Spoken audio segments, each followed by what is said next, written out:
Israel Hamas जंग से पूरा मिडिल ईस्ट जल रहा है। अपने हमलों से इजरायल ने गाजा में तबाही मचा दी है। इसके साथ हमास के लड़ाके भी हर फ्रंट पर इजरायली सेना का मुकाबला कर रहे हैं। इस बीच इजरायल ने ईरान में मौजूद हमास चीफ को ढेर किया। एक मिसाइल हमले के जरिए हमास चीफ हानिया को मारा गया। हमास चीफ की मौत से खलबली है और कई सवाल भी खड़े हो रहे हैं, लेकिन अब एक नई जानकारी सामने आई है जिसने सबके होश उड़ा दिए हैं।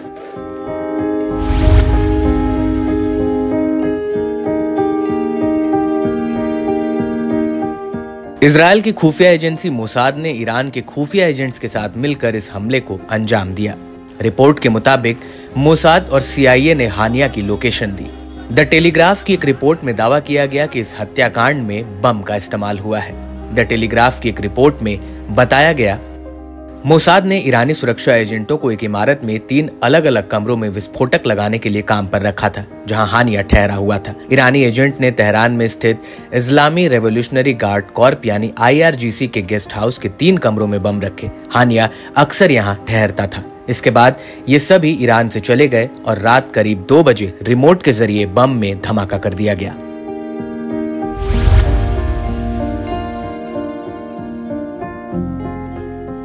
IRGC ने द टेलीग्राफ को बताया कि मोसाद ने अंसार अल महदी सुरक्षा इकाई के एजेंटों को काम पर रखा था। इस केस में जांच करने पर उन्हें 2 अन्य कमरों में विस्फोटक उपकरण भी मिले थे। एजेंटों को चोरी छिपे घूमते हुए देखा गया और वे मिनटों के भीतर कई कमरों में घुसे और निकले।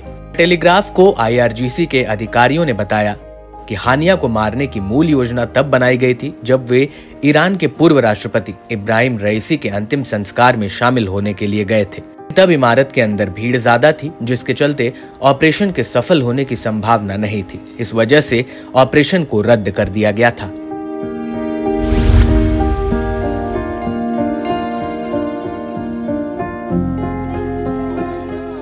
हमास चीफ की मौत के लिए ईरान सीधे तौर पर इजरायल को जिम्मेदार मान रहा है। ईरान के सुप्रीम लीडर अयातुल्ला खामेनेई ने मौत का बदला लेने की कसम खाई है। इस केस में ईरान पर भी शक की सुई जा रही है। हानिया तेहरान के जिस गेस्ट हाउस में ठहरा था, उसकी सुरक्षा की जिम्मेदारी ईरानी सेना के पास थी।